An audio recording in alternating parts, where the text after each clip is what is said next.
Go. Hello, everyone. Welcome back to another episode of Scorpion Movement Podcast. Today, we're very excited to be speaking with Rafael Holmberg, who is a researcher, thinker, and scholar, specifically a PhD student in the UK with a specialization in topics such as continental philosophy, political theory, psychoanalysis, post-structuralism, literary theory, and so on and so forth.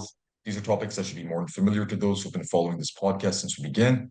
But with that being said, to avoid any excessive presumptuousness or arrogance here, really, I'd actually like to allow you, Rafael, to introduce yourself to the podcast.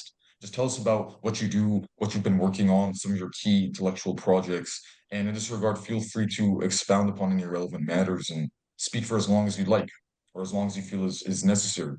And with that being said, just go ahead and take the show.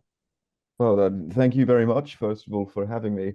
I'll point out an irony, maybe, that there's an irony in assuming that I would be less presumptuous talking about myself. But I think this is why I believe in the sort of psychoanalytic intervention within thought, within the history of ideas, Yes. because I think that the cruelty of asking someone to speak about themselves is often because I'm the worst judge of myself. I don't know what I Yeah. actually do in a certain sense, and not in a sense that people have this sort of tendency for pathological delusions about themselves. I think it's one of the conditions for being able to express yourself, to do something like this, to be on a podcast, is to, on some level, to kind of reject something about yourself, to not exactly know who you are, to not be secure in your own identity, to step outside of a sort of solipsistic interiority. But that being said, I'll try to not be presumptuous about myself, and I'll try to do my best. I mean, yeah, I mean, even the word itself is hard to pick, but I tend to maybe say something like a writer, because it's sufficiently abstract and malleable for me to not have to expand more. What I write on is a blend of psychoanalytic theory, philosophy, political theory, and whatever else is interesting, film, whatever I consider relevant, whatever I consider worthwhile in order to understand I think the duty of philosophy, the duty of theory, isn't clear to itself. It requires moments external to it to help it define itself. And this is why I mean, people, there's this general tendency, and you face it all the time. I face it especially, which is, you should talk about one thing. You should talk about this thing or this thing. You can't talk about multiple things. I'm like, no, no, no, If I, because the paradox if is I, that yeah, this one thing defines itself by external moments. It's a moment of uh, eccentricité, no, as Lacan yeah, would call it, that its absolutely. interiority is external to itself. Um, which is a bad way of introducing myself, maybe, but nevertheless, No, I actually think yeah. that already sparked multiple thoughts in my mind right now. But go ahead. Sorry, I don't want to interrupt at all. No, no, no, no, no. Please, also please interrupt because I will, Okay. as I'll let anyone you who has continue spoken here with and then knows. no, but Yeah. basically, no, you know what's interesting about that is I completely agree with you in this regard. Actually, I really despise, this might sound a bit aggressive, but I really despise these pop thinkers who think that philosophy is just a self-contained enterprise that should not actually engage with other disciplines or other aspects of the world. I think that's a very self-defeating Mhm. perspective. And what's very ironic about this? I think irony is going to be a key theme here, actually. And it's funny that you mentioned the rhizome and Deleuze, because what comes to mind when I think of Deleuze is irony. He Lowe's? thinks that thought actually reaches its culmination in irony and paradox, not just in this very analytic philosophy approach, the propagation of propositions or propositions of truth value about the world. And we could also Mm. dissect that idea of truth as well. I think that's going to be quite interesting. But what I was reminded of here is, for instance, if you look even in the lineage or in the history of continental thought, if you look at someone like Hegel, the entire point of dialectics and of dialecticism is it's actually a logical proposition in a sense, which says that no, classical logic, Aristotelian logic is actually backwards because any given entity, literally any object of thought itself, isn't actually reducible to itself. It always depends on some type of prior a priori Mhm. condition. That's the simplest way to explain dialectics. And that Mhm. actually encompasses philosophy itself. That's why I tell people this because again, we talk about a very wide range of topics on podcast, and this is actually of pragmatic significance because some people say, "Oh, why do you talk about so many different topics? Shouldn't you just specialize?" And I'll tell them, "Well, if you're a philosopher, really, you almost have to be a polymath in a sense. You have to engage with different disciplines and different aspects of the world because Yeah, not only are they definitely. directly relevant to philosophy, but again, even philosophy itself is not just reducible to this fixed platonic Yeah. form. You know what I'm talking about? It's actually constantly Absolutely. shifting and it's constantly in Yeah. flux. So I'm definitely a Can Deleuzian in that regard. And what you said reminded me of it actually reminded me of Deleuze's metaphysics, where he talks about how difference is ontologically prior to identity itself. And Hmm. that's really Hmm. what the natural sciences and what feels like analytic philosophy get wrong sometimes, with that emphasis on Mm. logic and all of that. But I know that was a bit of a tangent, but I just thought that was super relevant. And I think the key theme that can be derived from that, or the key insight, is that if you want to do philosophy, you can't really just be a philosopher, a quote unquote philosopher. Mm. You have Mm. to venture Mm. out to the world, really. So yeah, that was awesome. I completely agree with you. I think it's nice that we've actually already found some common ground. This is going to be great. But if you just wanted to can jump off, I can I interject there?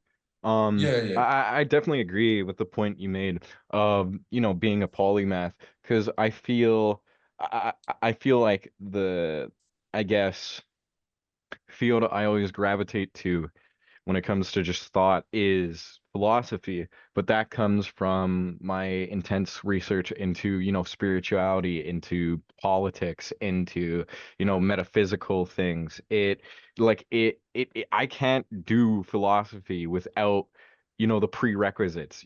I can't talk about anything philosophical without my background and, spiritual knowledge, stuff like that. In art, um yeah, huge. That's going to be huge. my philosophy to me is always just taking, I guess, the soul of a theory, like art or politics or whatever. It's sorry, I'm not good with words, but it's kind of just No, I expounding get what upon yeah, upon other other Hmm. concepts. areas. Hmm. Yeah, yeah, I feel like philosophy cannot exist disconnected from. Well, I would argue as well that the yeah, real prerequisite, I mean, polymath would be, I think, too generous to what I think the philosopher does. I think dilettante almost. Like I think what the philosopher does is yeah, yeah, pretend to know certain things. Yeah. Like, they pretend that they. I always had this great irritation with some of my teachers when I was younger, etc.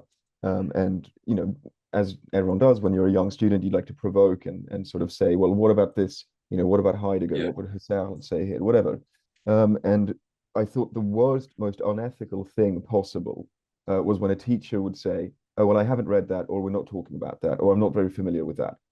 I was like, I the hate first that. thing Yeah, you should do is at least fake it, pretend that you know it, in order to spark a conversation, in order to allow students to experiment and create. And yeah, I think a philosopher has um, to some extent, like you deal with simulacra. You're acting in a certain sense. You yes, are dealing with a determinate knowledge of something that retracts the ground of the relation of that external piece of knowledge to your own framework.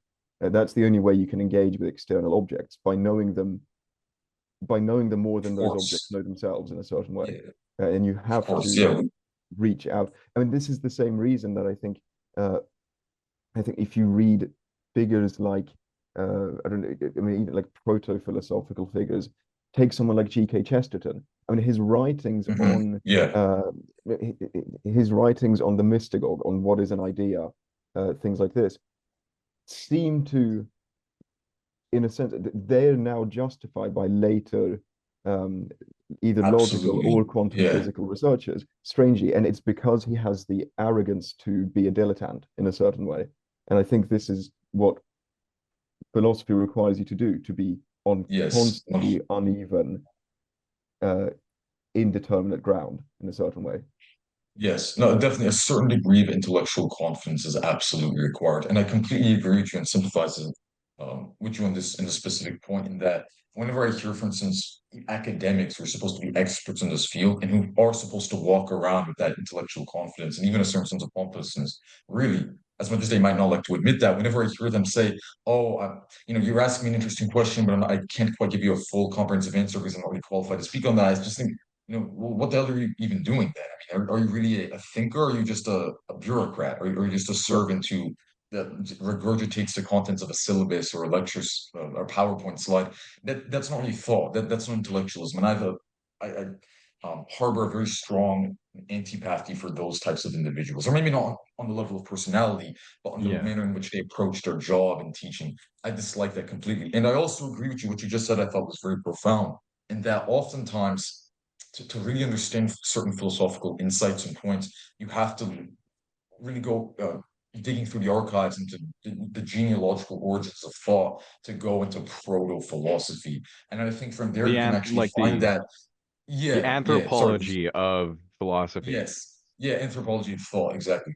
And I think from there you can find actually that some of the figures throughout history and even today, in a sense, that have actually conducted and performed really the best philosophy weren't really philosophers, neither by Mhm. name or by profession.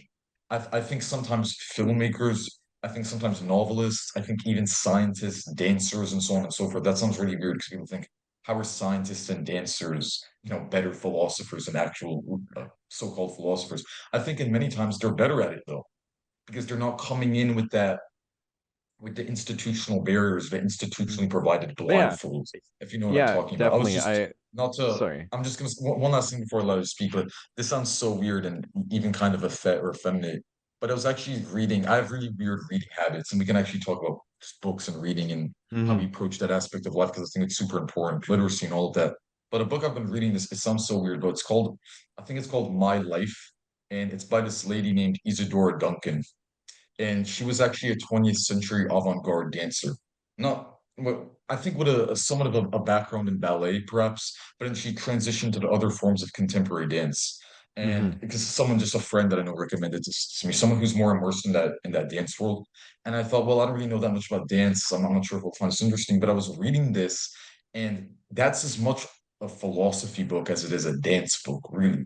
When she starts talking about the theory of dance, the aesthetics of the performance, the physicality of it, this connection between, for instance, physicality and Hmm. violence, how even though dancing to us appears to us, especially a certain type of dancing that's embedded within the classical canonical tradition of European art and performance, that type of dancing appears to us to be very idyllic. We associate it with femininity, serenity, elegance, grace, right? I mean, if you look at any ballet performances, those are the first qualities that come to mind. But what she actually writes about in this book is that there's this hidden underbelly of violence that many people don't really pick up Yeah, on because for dancers, actually, there's this almost masochistic element where they're basically, I mean, I don't like want to say that they're self-harming because I don't want to disrespect them, but they go through some really brutal rituals this. and for the sake of beauty. And when I read that, I thought, man, this is some straight up, this is Bataille.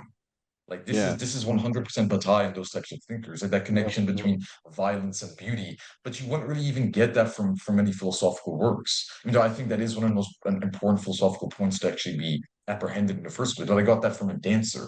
I know it's kind of a weird example, but I think that there's something significant in that. But it's So Freud, in yeah, fact, it's now, Freud in yeah, part that truly, in my opinion, laid the framework for the fact that yeah, you can describe. And I think it's one of the most sort of worthwhile insights now, which is that moments of even structural, even to a certain sense, metaphysical passivity, calm, yeah, are their own form of violence. I mean, it's the brilliance he has in the yeah, Wolfman case when he says it's the very fact that the wolf, the seven wolves on the tree that the young boy sees in his dreams that he, Freud interprets it as a sort of severely castrating confrontation. And but yes, Freud's argument is that the very fact that the wolves are immobile, that they're motionless, that the confrontation is completely impersonal, immaterial. He says sometimes immobility and motionlessness is the most objective form of violence. And in the same sense, I would argue that Freud, even today, I mean, when people say things like law and order, for example, I mean, law and order is simply a displacement of another form of violence. Fine, we have yeah, law and order absolutely, here at the cost of, yes, and I think this is precise. I mean, in that sense, I think even the accidentally even the British Conservative Party are Deleuzian to a certain extent, because their argument that you can found identity, yes, a certain national identity, only in so far as there's a sort of more rhizomatic a priori disorientation in the premise upon which the British identity is built. And I think that in this sense, when violence as motionless in the way you describe it, this is why I believe psychoanalysis is needed. I mean, I think psychoanalysis points, I mean, it's in itself a form of castration. And I think it's and a necessary castration. What Freud means is symbolic castration, in the sense that the premise of any form of sort of substantial engagement in project, etc. Yeah, well, there's even a point I think there's actually in regards to ideas that you just provided to us concerning law and order, right? Because that's always been a classic conservative talking point, right? That we need to restore law and order, that there's some type of chaotic insurgency that's occurring in the shadows that threatens to undermine that order. I don't actually think, at least from the Americans' perspective, I don't think that even Republicans nowadays are particularly concerned with preserving that order, because what's happening right now is it's been completely, I might be allowing some of my more leftist tendencies to let loose here, but it seems like to me they're just allowing their party to be completely hijacked by corporate interests. And obviously, I think I would say that corporate interests and really the forces of finance capital more broadly operate in this extra legal way. They're just completely above the law. They deterritorialize, to use that Deleuzian terminology. So I think there's a bit of a contradiction there. But generally speaking, I think if we interrogate that idea of law and order, what we see is, in my perspective, even the state itself, the modern state, which is supposed to be, at least on paper, the purveyor of law, is almost, like you said, it almost constitutes a transmutation of the idea of godhood and of divinity into the realm of secular modernity, in a sense. And to me, this is a classic Schmittian point, and people like Zizek also pick up on this later. But to me, it's always been a hypostatization, essentially, of the idea of the godhood. And I think that's why even the idea of the state itself is actually somewhat idolatrous in that regard, because it usurps the authority that these divine figures, like, for instance, God and the Abrahamic conception, would have once possessed. And that's how it enacts its own violence on the world. And to me, I think even scientific knowledge, in a sense, actually aligns with a similar process, because it now occupies the epistemic authority of society that underpins society, at least in the West. And so it can never really be questioned. It's assumed as almost godlike quality. And to me, that's really just an example of dialectics in action. And there is a certain violence that is inherent to that. I think when people talk about violence in the contemporary world, oftentimes they think about really subjective violence that's just being issued by clearly identifiable human subjects. A thief on the streets or a robber, someone who goes out and kills other people in the streets, like a mass shooter, and these types of phenomena. But objective violence, which actually comes from broader systemic apparatuses, from the actual structures of society that are much more subtle and much more nuanced, and as a result, they're more difficult to detect. I think that violence is almost more pernicious in a sense. The violence that occurs, for instance, when we say that, all right, there are actually different hierarchies of knowledge in this type of knowledge, scientific knowledge, which presents itself to us as universalist in nature and as an absolute epistemic authority, but is actually rooted in a very specific cultural tradition and a very specific time and place, which would just be Europe, really, modern Europe, towards, let's say, the beginning of the Enlightenment and the scientific revolution in that period. That, to me, even that act of privileging, the epistemic privileging, that's actually already violent to me. I mean, at the risk of sounding like too much of a postmodernist or like one of these social justice types, I do actually think that the idea of an objective reality, of objective knowledge, has been debunked over and I over again. fully, yeah. I think it's mostly a contradiction in terms. We can get into some of the science on this, obviously, in the quantum physics and all of this, and how physicalism is self-contradictory, but we don't even need to do that so much as we need to actually explore the cultural aspects to just No, say, okay, you're operating within a certain schema, but there are other cultures that have different forms of understanding and knowing the world. And who are you yeah, to say that their other forms of understanding are not valid? I mean, yeah. you might think you believe in your conception of objective truth, but that doesn't really matter here, because these other peoples have a certain way of being, a way of interacting with the for interacting with the world that is embedded in history, it's embedded in their ancestry, it's embedded in the Mhm. cultural mythology that they constructed, and it's actually extremely important in maintaining their sense of mental health and community. That's why when people make fun of, for instance, these tribes all over the world for believing in ghosts or for using Mhm. voodoo and these folkloric healing practices, I'm a little bit skeptical of that. I know that that sounds super weird. People are gonna say, "Dude, do you believe in black magic or some shit like that?" I'm not necessarily saying that you have to believe in it or say that it's Yeah, but it's true, but to I just completely get automatically this. dismiss it is actually Mm. in a sense to deny the validity of these different peoples and their lived experiences, and that's another form of violence to me. So yeah, I've been Yes, but speaking even for a more, I while, think but even more, it's yeah, even more of a mistake. It's even more of an error. I mean, this is what uh, Octave Manoni meant by Je sais bien mais quand même, which I know very well, but nevertheless, what disavowal. Now, Alenka Zupancic, the sort of great Ljubljana theorist, wrote a book on this, on disavowal, in which the point is that they're not the ones with ghosts, and we've somehow transcended into more scientific objectivism. yes, We yes, have our own ghosts. exactly, yeah, Commodity fetishism is a certain ghost. I yeah, it know is absolutely, that this is, I know that this is nothing more than a commodity, but nevertheless, I ascribe to it a certain yeah, inherent it, use yeah, value supernatural qualities, that honestly, that transcends the yeah, economic circulatory premises that produce this. And I think Alenka that's Zupancic has a wonderful book on this. And in fact, if you want to read an even better review of it, I have a review of it coming out for Radical Philosophy soon. No, but the book is, of yes, course, the book is Mhm. better. But the um, yeah, the argument is that that the way that these ghosts and tribes function in relation to ghosts to masks is that they don't yes. just fully completely believe that this is happening, that but there is a certain disavowal of it. Like they can only accept that it is taking place insofar as they don't completely entirely engage with the reality of it. In the same way, and this is what Freud means by Verleugnung, disavowal, that certain beliefs that we have only function insofar as we reject them at the same time. The perfect example Yes. Freud uses is of a man who's speaking to his wife, and he says, "When one of us dies, one of us is going to die. When one of us dies, I'm moving to Paris."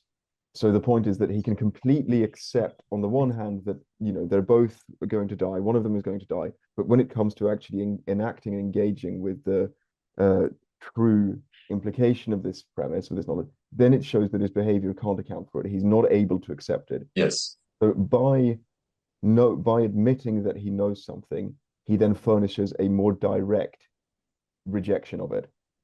And I think Hmm. that we have our Yeah, own Absolutely. Yeah. ghosts, we have our definitely. own fetishes in the same way. Yeah. Well, if I could just Definitely. let's just say one thing to be honest. Actually, okay, Kaz, go first because I've been Yeah, hogging you Oh, yeah. on. there he goes. Um, so like just I've been lost in the conversation, so I need to re-jog my points.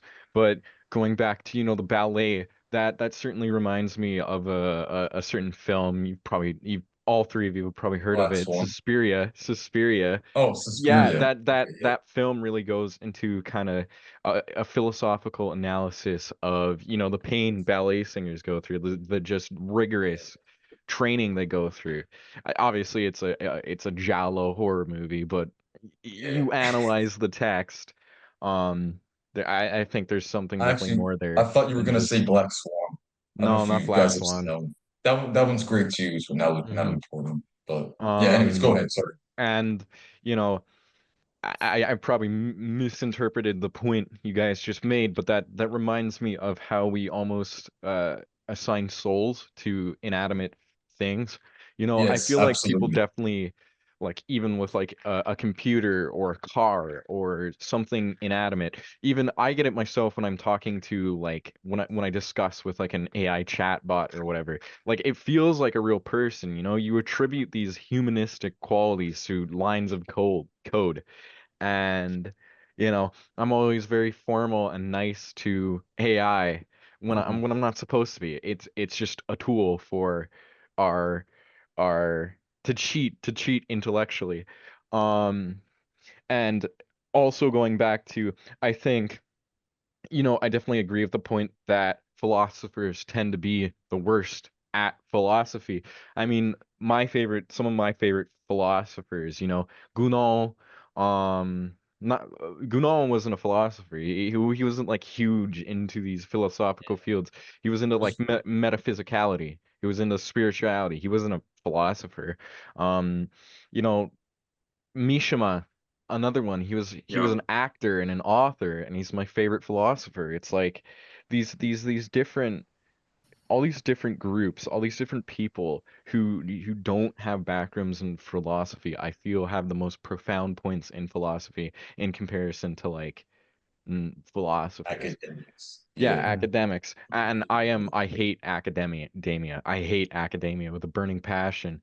And also kind of expounding on the point of pretending to know, this reminds me of a very like off-topic thing, but I notice when intellectual discussions are held, especially in politics, I feel like people put this faux they use this faux language where it's they mask really simple points in these just layers of intellectual words. It's like the intellectual fallacy of believing in a conspiratorial analysis of the hamburger leads to a Jargon and post-colonial, yeah, just jargon, just yeah, bullshit. very Just this. I hate it. I wish people just. I wish it was banned. I want it banned. I want people to like yeah. have to use There's language properly well, in yeah, debates. but yeah, that's a classic analytic point, right? For If you look at sure. some of the major analytic philosophers of the 20th century, people like Wittgenstein, they actually thought that philosophy had to be almost a therapeutic activity in the sense Hmm. of being constitutive of anti-philosophy, where they say Jordan, that can I make a philosophical quick problems point? just arise from Let problems of Jacob language. make a point. Let Jacob make a Yeah, point. I'll let Jacob make a point. Yeah, go Because I ahead. haven't spoken since the beginning of this Yes, we discussion, but I haven't. Yeah, wanted go. to very quickly point out, I don't quite know who said this, but I found it to be a very interesting insight. I heard once the quote that went something like, "It doesn't take a genius to put a bunch of words together in order to express a simple idea, and that the real genius lies in taking complex topics and diluting them so that they could be explained to someone who is Hmm. not at all knowledgeable with that." And modern teachers, especially in like secondary and True. less than university or college, depending on where you're from, education, they don't do this well at all. When it comes to classes and topics such as politics or complex history or continental philosophy, they tend to use jargon that they know the audience won't understand, despite the ability to express their words in much simpler ways. And like Kaz, find this extremely frustrating. Yeah, and to expand on that point, like I subjectively I've experienced this myself. So I was in this media studies class, and I'm not trying to like act like I'm so intellectual and so smart, but the points that my teacher would make, and this also happened in another history class, the points that my teacher would make were fair points, but they were masked in these layers of just complex words. So what ended up happening is like 90% of the kids in that class stay after because how the class was, it was right before the break, and the teacher lets us stay in the room after the break. So 90% of the kids like to stay in that class. And I I remember he made a point on something that nobody understood, and I explained it in just the most simple terms possible because it was a pretty um simple point that he just masked in that layer of intellectual wording, and like it sparked this amazing discussion that like people actually like used real I don't know, a big boy word. uh People actually like participated in a good discussion because it was watered down to what the point was instead of caked in this layer of you get what I'm trying Complex to. language. Intellectual Yeah, jargon, complex yes. language. Yeah, Yeah, jargon. yeah. I don't think the issue really comes into people like debating topics such as these because Hmm. in a lot of ways, you have very specific words that can be used to express very specific ideas. Yeah, But for when it sure. comes to academic writing, like when they're writing research papers on topics that should otherwise be very important, and they can be used by industry, they can be used in legislation, to use like 50 words to express a simple idea is astounding to me. What's what Jordan, if you could remind me, what's the name of Jean-Paul Sartre's GF, Simone de Beauvoir, I think? Yeah, I don't know. Were they Yep. actually dating? Yeah, I think that I it's He I because wanted weird that's to. a He because whole begged. nother He begged topic to for a make whole her. nother Then no, he topic. it's never. funny because from the He never romantic accepted. perspective, 20th century continental thought was very incestuous. Like these Yeah. different philosophers were basically, for lack of better Listen, I terms, hate just fucking each other Foucault all the more than time. anyone in this room, but I was just going to point out that Simone de Beauvoir had this passage, and I believe it was about a very simple concept, like I think it was analytic theory or something, and like the role of women and feminism in it. It was two very diverse concepts, and she was trying to piece them together.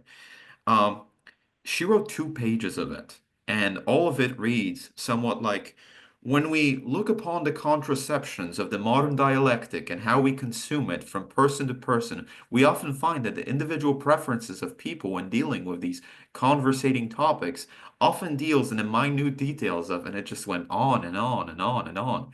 And it wasn't until, I believe, the third or the fourth paragraph where I finally understood. Wait, this is about the previous thing that was already spoken about. It's just jargon.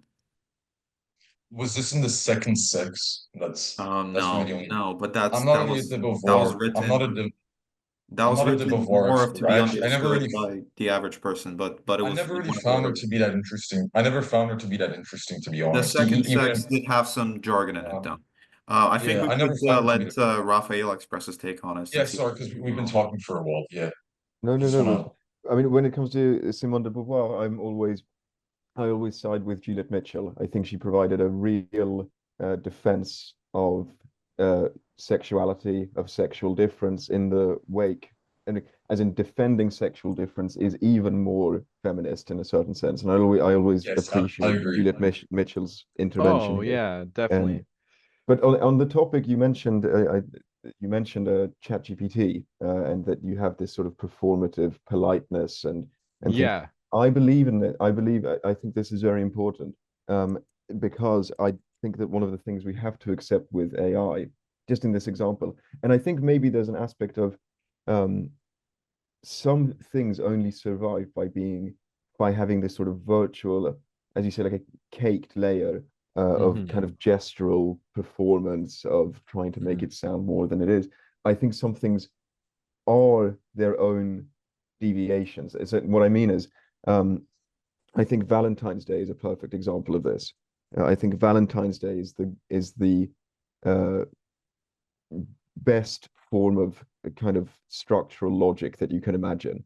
Um, Yes, definitely. because if you say to your because everyone we all have this what you'd call a sort of manifest acknowledgement that Valentine's Day is nonsense. It's we can all sit it's commercialized.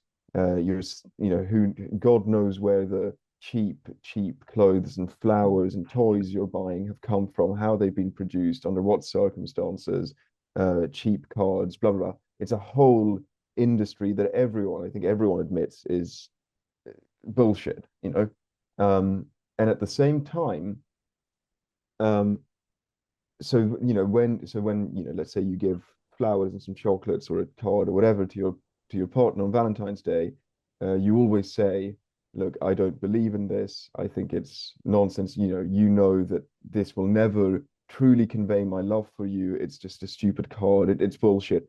I will never. This only fails to express how much I love you. And Hmm. you both agree, yeah, it's nonsense. However, if you then Still don't do it, participated.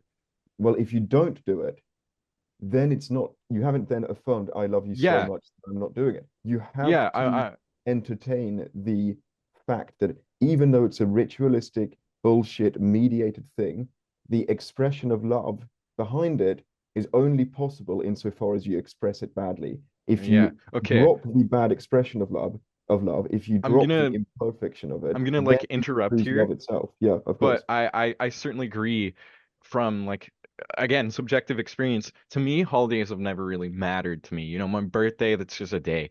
These days, they signify nothing to me.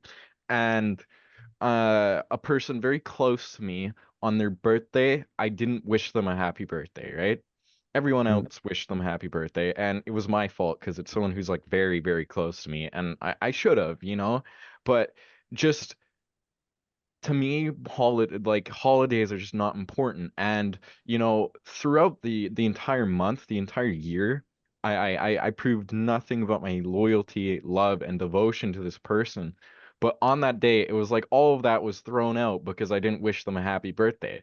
You know, it mm. was just like this emotional roller coaster that I obviously feel terrible about because, you know, I should have wished them a happy birthday. It's my fault. Um, but it does, when I think about it, it is kind of just like it's stupid because it is just one day, Mm. one holiday we just attribute this meaning to. But it's a stupidity that you have to entertain. Nevertheless, you That, can't, yeah, it's the weird thing that everyone admits yeah, that it's stupid, but it's a necessary distortion. It's a exactly. necessary Hmm. deviation. It's a necessary stupidity. Yeah, for sure. And Mm. like again, like I think holidays are stupid, but I still feel immense guilt that I didn't wish them a happy birthday, you Hmm. know? Hmm. I Absolutely. agree from that. I think that relationship of a type of willing ignorance or an acknowledgement of the invalidity or the stupidity of any given aspects of society while nonetheless actually refusing to challenge them in a meaningful way. I think that actually characterizes our relationship to capital itself, really. I mean, this is a classic Marxist idea, but I Mark wanted to go Fisher. back to that because we were It talking. smells and sounds of Mark Fisher is what it does. Yes, and it does. It does absolutely because we're on the note of the supernatural. That was really fascinating, where we talked about how this idea of a complete epistemic objectivism of sorts, which would Yeah. postulate that there's Oh just a my God. single form of that there's a single form of knowledge that is absolutely valid, and that other forms of knowledge are essentially Yeah. amount to lunacy or to expressions of lunacy, which I think is a very destructive idea, and in many ways, at the risk of sounding like one of these SJW types, I think it's actually a pretty blatantly racist idea because it does excuse violence that is enacted upon other cultures. First, I'll give you a good example of this. But if you go back to the early 2000s, it's a very important era. If you go to the Iraq War, when U.S. soldiers invaded Iraq, we received many interesting anecdotes and many interesting experiences and revelations. And there was this one story that leaked in the news that involved a couple of soldiers, just cadre of American soldiers, that were exploring essentially, quote unquote, exploring, more like raiding an Iraqi village. So if you know anything about Iraqi society, you'll know that even among the different ethnic groups that populate Iraq, be they Arabs, Iraqi Kurds, Iraqi Turkmen, so on and so forth, they tend to have this tribal structure, right? And actually, this even describes the ethnic background that I come from, because I think I might have mentioned this on the podcast before, but my dad, for instance, is from the North Caucasus, and he's of the Avar ethnicity. They're a group that are predominated in Dagestan for a long time. You're Most of the ethnic Scythian? groups there. So, sorry, what? You're a Scythian? Aren't No, Avars no, Scythians? no, because Ossetians would be the modern Oh, day, yeah, Scythians. My bad, my they bad. would represent that lineage, yeah. No, but in the North Caucasus, most of the ethnic groups follow that tribal structure. And Hmm. actually, I want to touch on that theme as well, the idea of identity and community, because I think that's really what contemporary liberalism completely forgets. It has a deeply flawed and warped understanding of what actually brings about human happiness. I don't think that happiness comes just from a maximization of what would be called in this Benthamian doctrine, or even this Mill-esque doctrine reference to John Stuart Mill, negative liberty, freedom from interventions, freedom to do as you please, this maximization of individual liberty and choice. I don't think that that's really what brings happiness. I think that actually in many ways induces a type of dread because you have so many options that you have no certainty or no way of knowing with any certainty which one is actually correct and which one you should follow. This is like that Sartrean idea of the curse of freedom in a sense, where just Hmm. a great degree of angst actually arises from that liberal idea of freedom. I think what's more conducive to happiness rather than being able to buy as much as you'd like or being able to do whatever you'd like or being able to consume this drug or watch this porn without some type of government censor interfering and impinging on your so-called right to do that. To me, what's more conducive to happiness is actually working collectively with others on some type of shared project. And I think that's why I say when people ask me what are your thoughts on ethnicity and ethno-nationalism, I said, yeah, I would say that I'm honestly in support of it. Or I tend to favor a type of ethno-communitarianism, because it's more conducive to securing that sense of community and identity belonging. And I think community, identity, belonging, those types of factors, those communal factors, are much more directly conducive to the acquisition and the attainment of happiness than choice. And I You think there's just actually a significant you just there's a sig confused the hell out of Kaz and Raphael. So there's a significant yeah, there's a significant, well, this ties into the point about knowledge in Iraq. I'm going to get back to that with regards to ethnicity and how different ways of knowing and different epistemologies in a sense are actually embedded in different cultures. You can't divorce it from culture. You can't Yeah. divorce it from the human subject. That's a really smug idea that I think has been debunked time and time again. But just to briefly wrap up that point about identity, if you look now, we actually have scientific literature that proves this, social scientific literature.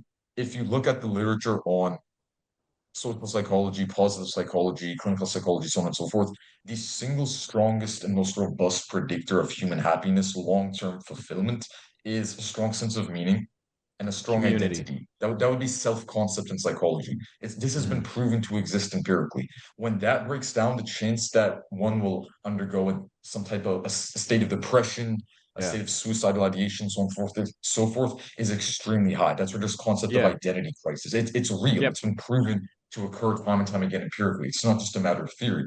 And how that ties into the example in Iraq is, so these soldiers were exploring the village, and these Iraqi ethnic groups are all very tribal, right?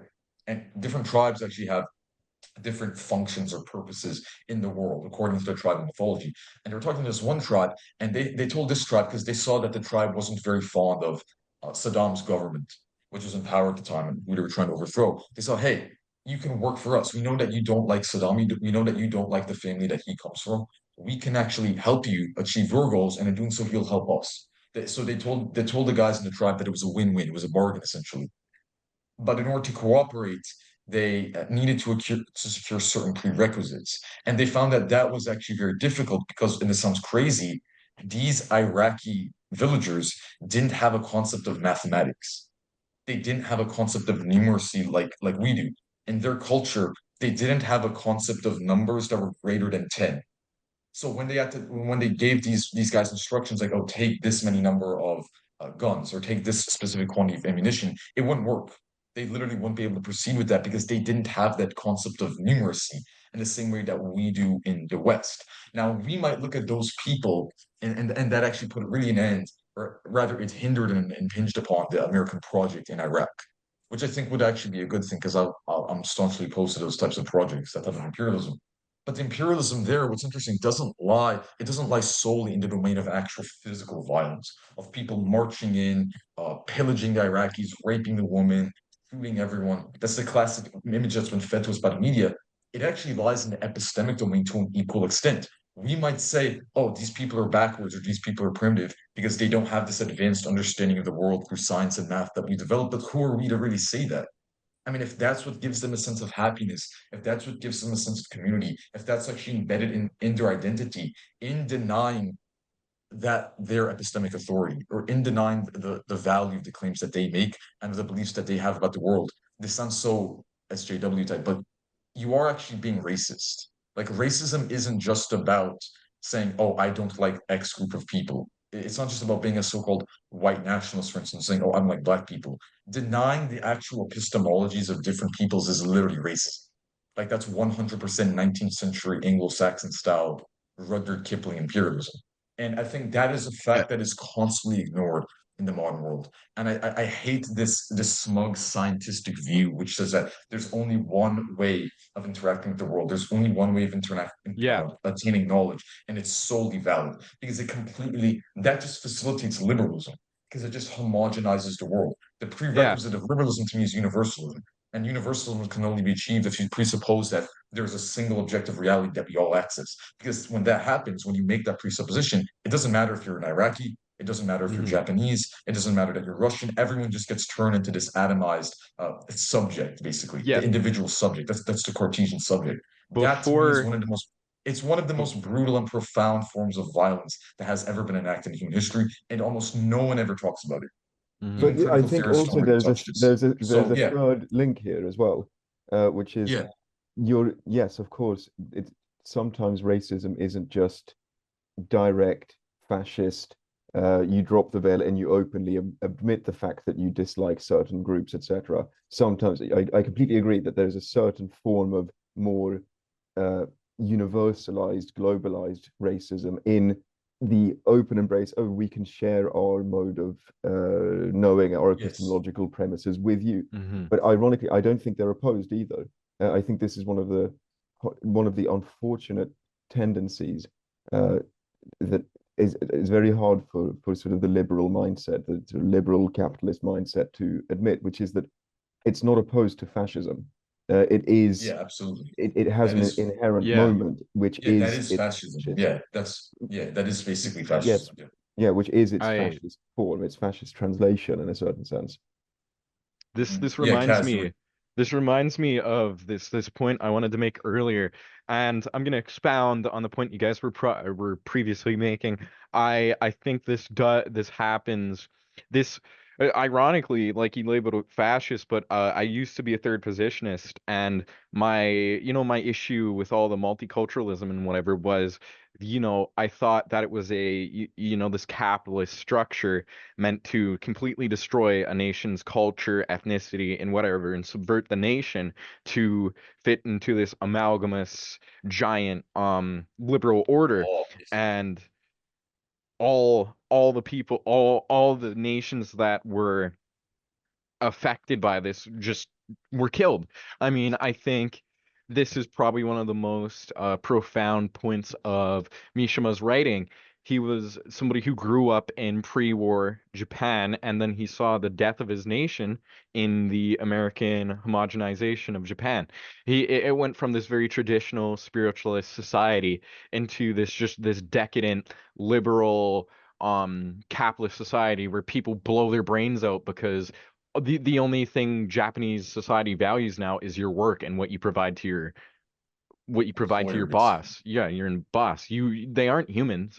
They aren't like viewed as beings. They're just viewed as these economic subjects. Basically. Yeah, these almost like it's a bit of a racist term, but like bugmen, like just these worker ants who blindly follow, the whims of the market elite. or the economy. Yeah, the market. And I think this kind of goes into capitalism as a whole. Sorry, I gotta rejog my point.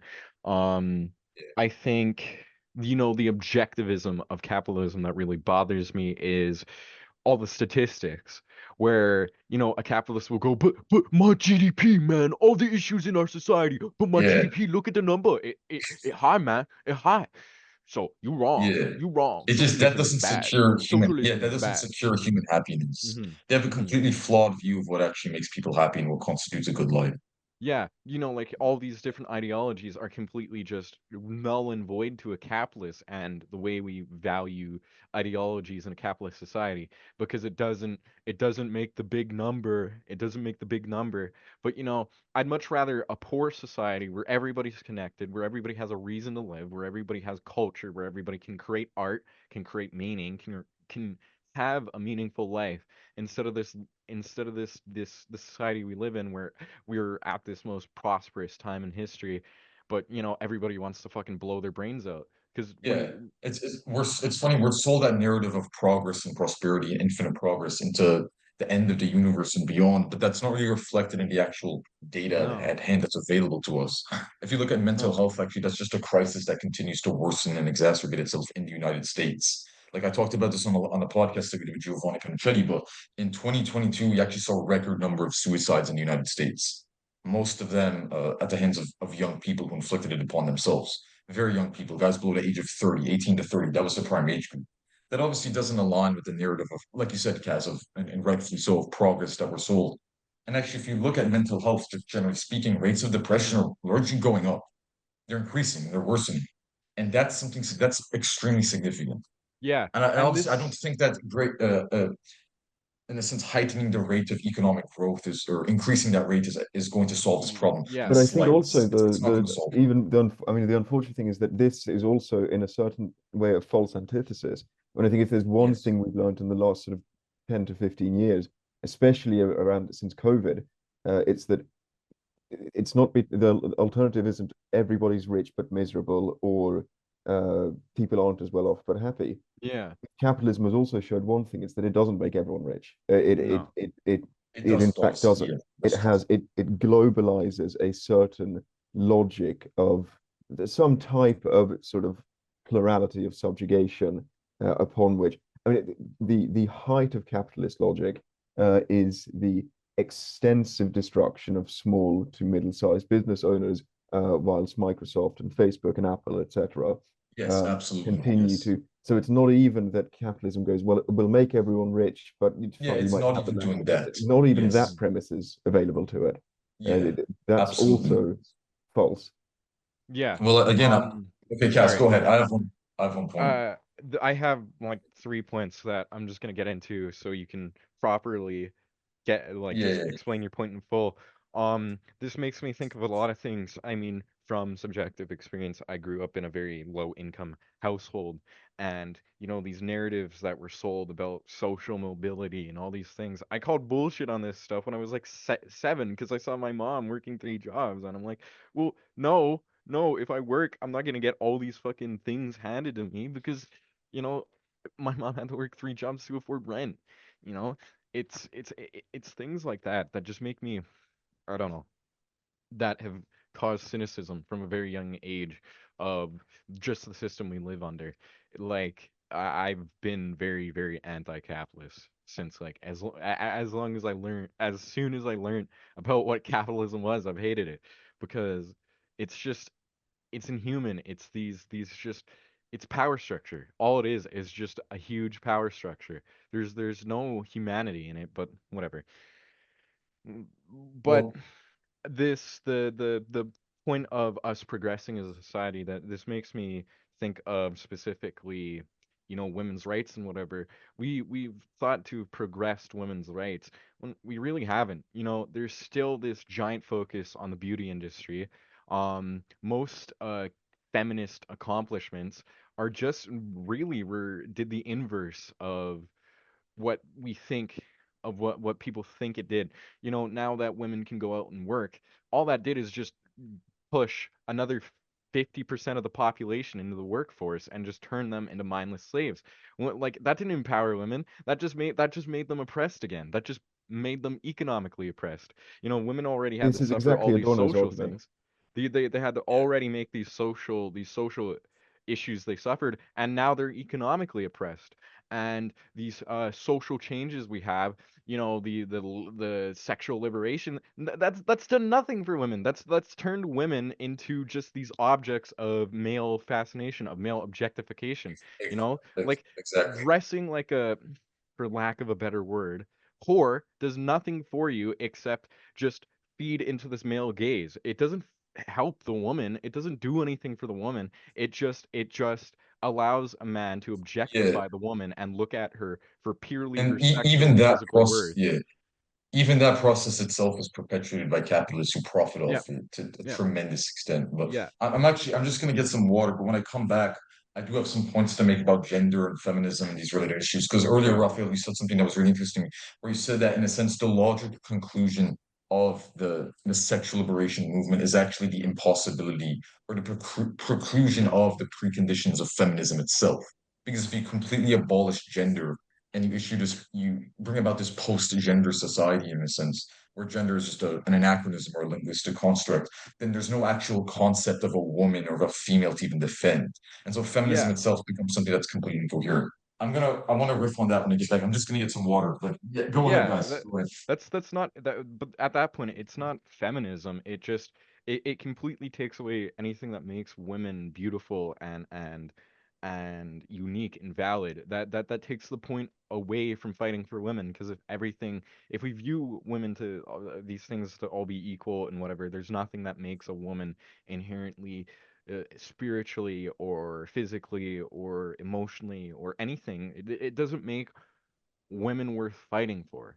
It just turns them into these bland gray blobs.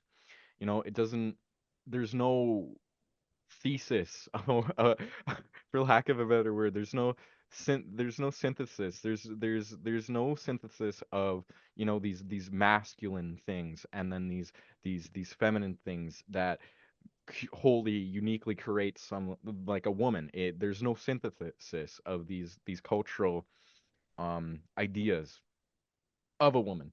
And because we'll just take like, oh, man has this, all of this, women have exactly the same. Nothing special, nothing unique, nothing creative. And I think that inherently cripples feminism because that takes femininity away, that takes their individuality away, that just forces them into, again, this patriarchal interpretation of what a human being is.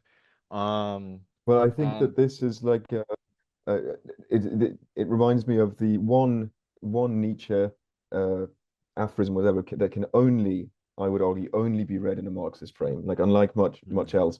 And of course, Nietzsche was, arguably might have been a misogynist, but I still think you can give him a sort of critical, a radical bone. reading in the same way that Wagner was an anti-Semite, and at the same time, Wagner fueled the ideology of multiple sort of Jewish liberation movement. It's this Yes. ironic functional contradiction. Nietzsche might have been, but and it which is that Nietzsche writes this simple thing like we have enough men. They're already ruining things. Why do women now want to become? Which is precise, in Adorno's sense that female liberation has simply meant that a new qualitative new mode of Yes, their own oppression. Like yeah, the enemy you've just simply entered the expands to workplace. encompass. Yes. Yeah, the enemy just expands to encompass a greater segment of the population, Hmm. which just creates more problems. But on that note of gender and feminism, and I'm really interested in these types of topics. I've been thinking about them for a while. I would just say this to preface some of the points that I'm going to make here, and at the risk of sounding like one of these white knight male simp type of guys, I am actually a feminist in many ways, and I do endorse many of the key talking points of feminist theory. Not even some of the older movements, but the contemporary work in gender theory with people like Judith Butler. I do think that even though they're panned all the time, especially by people that are, very skeptical of continental philosophy and postmodernism, the recent direction of the humanities, I do think that they actually have some interesting insights. And I do agree with Judith Butler when she says, for instance, that gender is almost purely performative. So I wouldn't be that is, in being a man or in being a woman, you're not actually inhabiting some type of fixed biological role or position in this platonic sense, but you are actually acting out a certain mode of being that is embedded in history and that is actually embedded in social construction and social ontology. I completely agree with that point. So many conservatives online, people like Ben Shapiro, Jordan Peterson. It's particularly embarrassing for Jordan Peterson because he markets himself. Actually, we can talk about that later on. The thoughts on Jordan Peterson because we've mentioned him in the past, and he is one of the big pop philosophers nowadays. I have my criticisms of him, but I also have points where I agree with him on certain issues. But in this regard, but as it concerns gender, feminism, so on and so forth, I think he's got it completely backwards. He's completely wrong. He doesn't know what he's talking about. He subscribes to this very, very naive and outdated biological essentialist view, where he thinks that gender, and not just that, but the expression of gender and the social roles that are actually associated with gender, reduce entirely to biological factors. And that's where he actually introduces the idea of dominance hierarchies. And he says that, and he has this very Platonist view in a sense where he says that, okay, he tells young men, if you're struggling in life, that's actually because you've deviated from a certain ideal. And that ideal for him is the Platonic ideal of masculinity. And the reason that it's actually Platonic for him isn't just because it should be that way or because he wants it to be that way. It's because no, he subordinates being itself in the Heideggerian sense, really, of that which is fundamental to the biological, to the natural. So he says that which is natural, it's very Platonic. You see what I'm getting at, that association of the true with the good and the beautiful. For him, the most true in a sense, and he doesn't realize that he's presupposing this, but this is actually what he's doing, what he's assuming when he makes these types of arguments.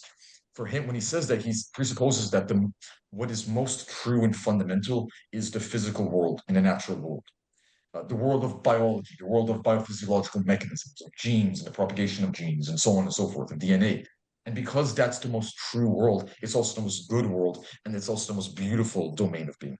And the further and further that you veer away from that you venture away from that fundamental domain, the greater the extent to which you descend into the state of chaos and depravity. And so that's why he's always talking about the dichotomy of order and chaos. And he has that book, 12 12 rules for life and enter chaos. So he tells men who are suffering, the reason you're suffering is because you veered away from being itself. You veered away from that archetype. That's why you need to become more masculine and so on and so forth. And I do agree with that. I do think that we're experiencing a crisis of masculinity. If you look at some of the empirical evidence, yes, it's true, absolutely, that testosterone levels are dropping. That's because of various social factors. It's not just because of individual responsibility or individual choice. But, and then correspondingly, that doesn't disprove my point, though. Correspondingly, he tells women, okay, if you're suffering in your life, if you can't find a husband or a decent, reliable male partner, that's actually because of an individual moral failing. And that moral failing would lie in the fact that you've deviated from that platonic, biologically rooted ideal of what a woman actually is. You have this Gnostical mindset wherein you reject being itself.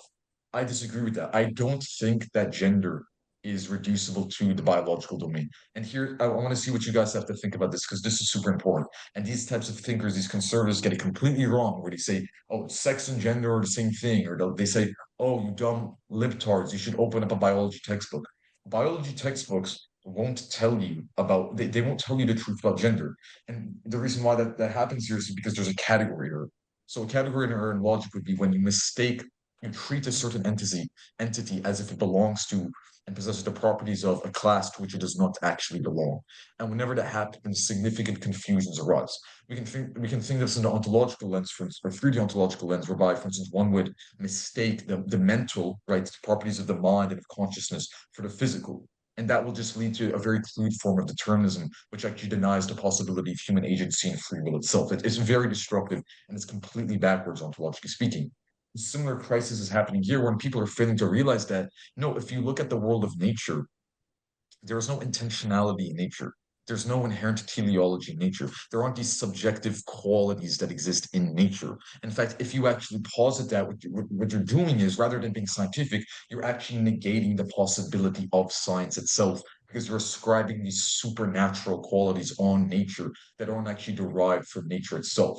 If you look at some of the evolutionary theory of the 20th century, people like Ernst Mayr, for instance, who was very successful, not just a philosopher of science, but an evolutionary biologist, he went to great lengths to point out that no, you don't see any type of teleological processes actually occur or manifest in nature. That would be a major error to assume that that is the case. Nature just functions. What we can understand about nature and biology is that there are certain processes and that they unfold in a certain manner that we can actually analyze empirically. But it can't tell us anything beyond that. Any ideas of some type of order, some telos towards which the operations of nature bends, those would just be linguistic constructs. And so when you assume that they're actually embedded in nature itself, you're committing a fundamental fallacy where you mistake and you conflate the contents and the possibilities of language with the actual structure of the physical universe itself. And that's problematic because the sea of possibilities that resides within the domain of language, or that is opened up and disclosed by the domain of language, is essentially infinite. Right. You can come up with anything you'd like so long as it fits a certain grammatical structure. But again, it doesn't tell us about the real world itself.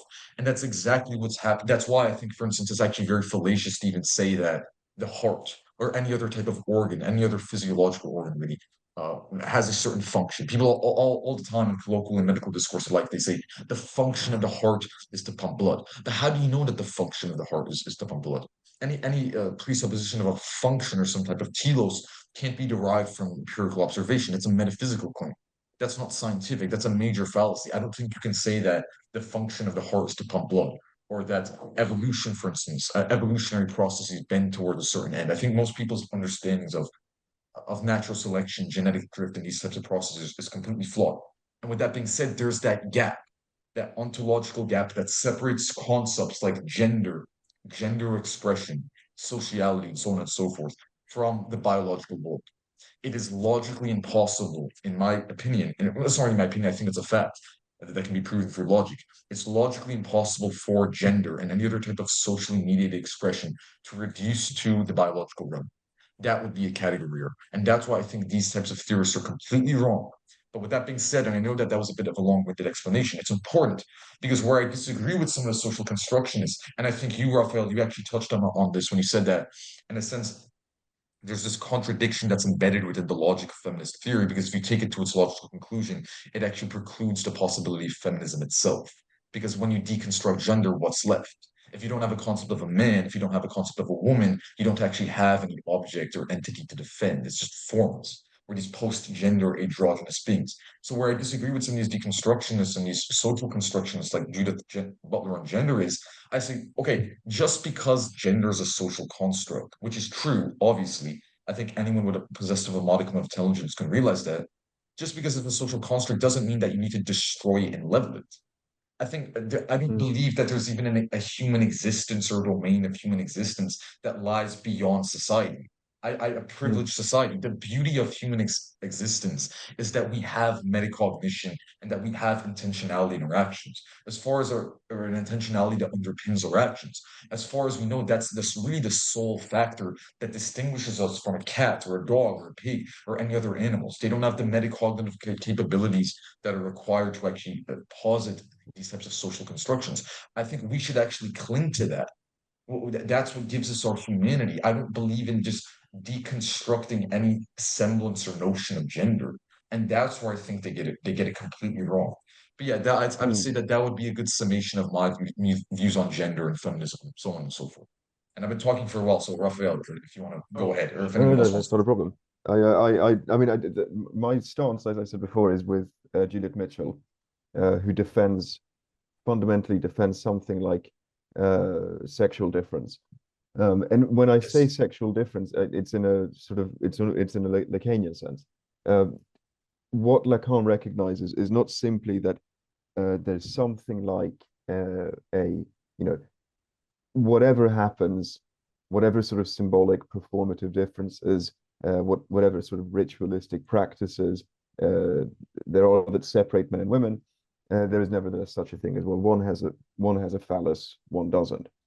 Lacan's Yes. point is, yes, but in the very act of recognizing this, the meaning of the phallus obscures itself. Like it then Yes. becomes it suddenly becomes a charged point. Like it becomes a symptomatic point. What Freud means by a symptom, in the sense that it's an obscure distortion that you can't completely account for. But if you remove this obscurity, you lose the context that it seems to contradict. And Yes.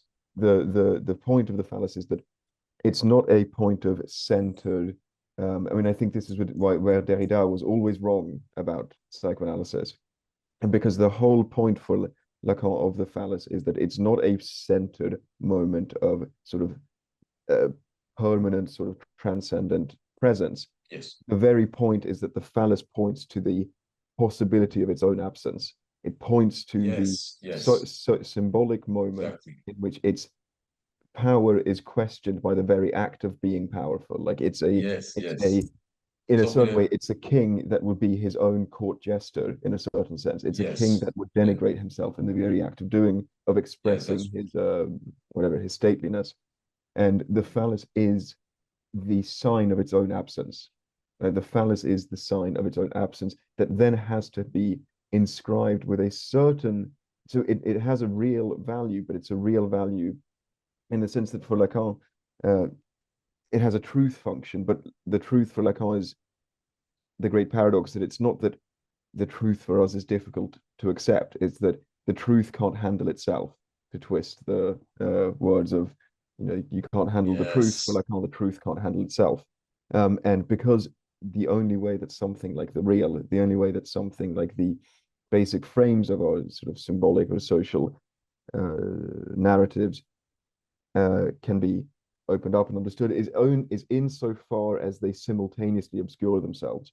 And the phallus is this very reference point that functions only insofar as its meaning is simultaneously obscured. And the reason it can't simply be integrated into just being a phallus is because there is something real. There is something of a real sexual difference operating there that we nevertheless cannot posit. This is the origin of Lacan's famous line that il n'y a pas de rapport sexuel. There is no sexual relation, because any act at Yes. articulating it is so real, it is so determinate, the the fact of sexual difference, that any act of trying to articulate it fails. It is bound Yes. to fail by And the very fact that it is always yes, obscuring absolutely. itself in a symbolic deviation. But if you That's remove the beautiful. symbolic That's deviation, you remove the reality of the thing being deviated from. yeah, that's beautiful. That's also Yeah. my interpretation of Um, that is Okay, I'll let Kaz go. I've been speaking for a long time. Before we get off the topic of kind of like gender relations and all these things, I don't know what school I belong to because I don't really read feminist philosophers, unfortunately.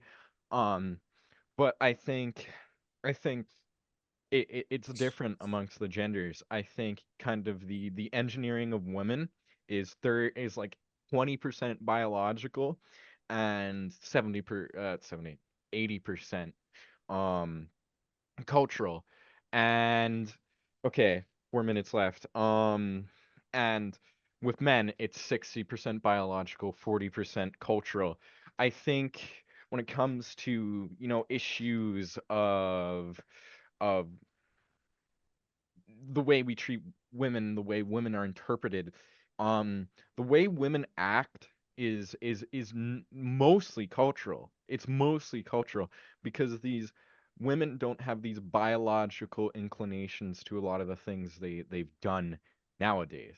People like to go on about how in prehistory, women would only choose the best of the best for the Darwinian survival. But that Yeah, I wasn't hate that. that I wasn't think, the case. That yeah, wasn't the case. I believe in I believe that tribes like tribal structures before in prehistory were matriarchal structures. Women were actually the leaders of the tribe. yes, Um so if anything, if we're going off women's biology, women should be the ones leading. Women should be the ones, conquering. Women should be the one at the top. Women should be the ones in power structures in society.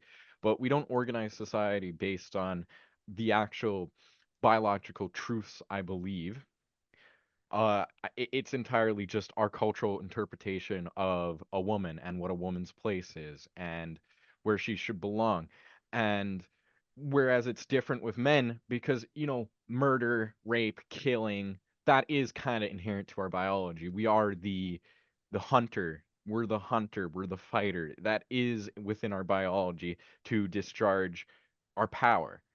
Yeah, that's a very Nietzschean, Darwinistic perspective, but I do think a lot of the issues with men can be just attributed to that is just the inherent biology of men. Testosterone makes you more angry, testosterone makes you more yeah, violent, whatever. But there's also obvious cultural engineering for men to believe in these misogynistic notions that, you wouldn't develop in childhood. You know, for one, this is again a subjective thing. I didn't have any interpretation of what a woman's place should be or how a woman should act or anything when I was 6 years old playing with my girl cousin. We just played games. That's it. We just played outside, and there was no like, she didn't have to be the wife. She didn't have to be anything. We were just cowboys. yeah. Of course, yeah. And That's yeah, but whatever. Someone else make a point before we have well, to I'd go. say Yeah, that, yeah, so that's I evidence just wanted of to social. summarize a bunch of the topics that Jordan and Kaz spoke about. I think in the entirety of the discussion of this podcast, we delved from Freudian psychoanalysis up to the realms of continental philosophy, down the pipeline of Judith Butler and feminist theory, which became a large talking point for some reason. And I sincerely regret bringing up Simone de Beauvoir to make a small point, as it led to this entire discussion taking up around half of our screen time. But I do believe some interesting insights were made. I think Jordan contributed a lot of his analysis, particularly for the lens of continental philosophy. I'm not so sure what Jordan Peterson has to do with it, but that is a topic to be saved for another podcast.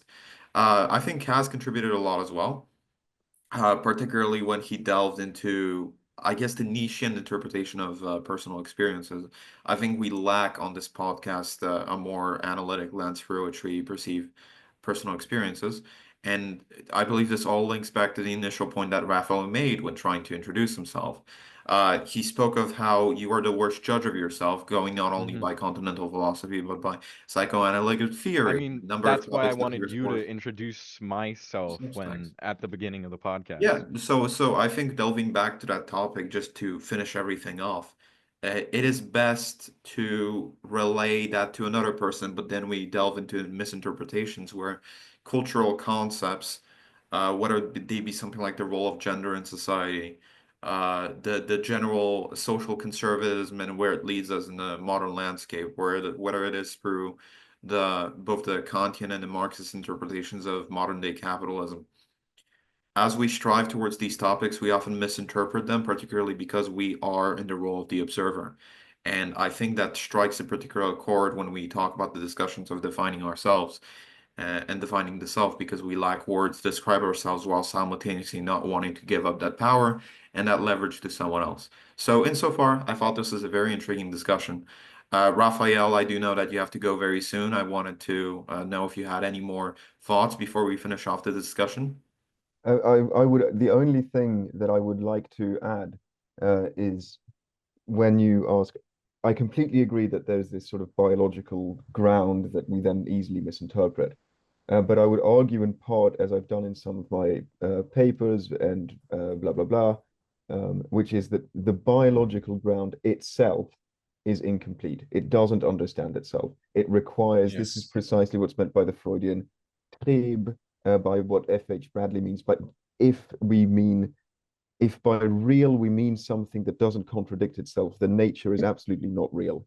Nature Yes, absolutely. Yes. presupposes a moment of being filled in by a cultural factor in a certain sense, and which is why I think the Yes. most Yes. intimate sexual instincts, like the most excess perverse sexual fantasies that can be dreamt of deep, deep, deep within ourselves, these aren't even found in nature. You don't They're see not. Absolutely. Yes. Yes. animals Yes. tying each other up and whipping. Like the most intimate sexual instinctual secrets that we have that we hide from culture are produced by culture itself. They're not Yes. inherent in Absolutely. nature. Yes. This is the only thing I would like to add. No, I completely agree. Jacob, is there something you'd like to add No, I before we wrap believe up this? that right about wraps up the discussion. Raphael, I'm very sorry that you didn't get enough time to speak. I wasn't expecting such a large panel, to be quite honest with you, I don't know since the that last podcast kind of dragged on and we let the guests speak for far too long. But I appreciate you coming on here today. And I would definitely like to defer everyone who is in so far interested in this discussion, since we noticed a spike in viewers recently, to be redirected to your Substack and your work, which we will link in the description. We can sort out any more details that we have personally, as we now have an official email, which I'm very proud of. So yeah, judging by the fact that we've made our final inferences on the biological nature of social constructs, whether they be the role of gender in society or how Freudian psychoanalysis determines gender, and how it interacts with it. I think this has been a pretty good discussion insofar. And thank you so much, Jordan and Kaz, for coming on to this one. I know this was a pretty heavy intellectual discussion, but I hope you guys had a lot of fun as did I. No, it was great. It was extremely, honestly, very entertaining. Not just insightful, but Yeah, Thank you everyone I for I really went watching, to liked the, yeah. this and Thank we'll see you you in all the next very much episode. as well for having me. It was a pleasure.